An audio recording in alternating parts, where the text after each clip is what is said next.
วันที่กะวันที่3วันนี้เป็นวันที่3 เดือน8โลก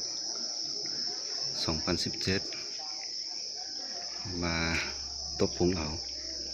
พระเจ้าหลวงที่บ้านห้วยถาดเตาข้ามบ้านห้วยเมืองลา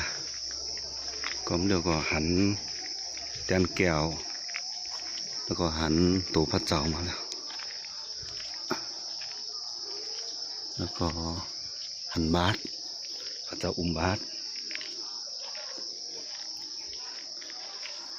นี่ก็ที่เป็นที่ใบที่3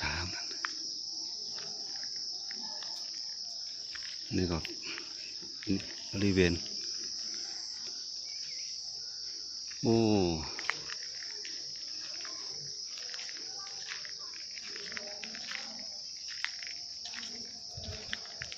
นี่ก็เห็ดเรียบร้อยมาแล้วงามมาแล้วพระเจ้านิวินมากาไปนี่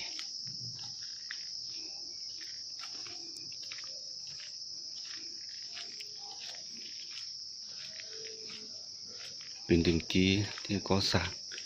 อันนี้ก็ที่เป็นเห็ดอันนั้นวิหารหน่อยไว้4ทิศ8ทิศอันนี้ไปหลังพระเจ้า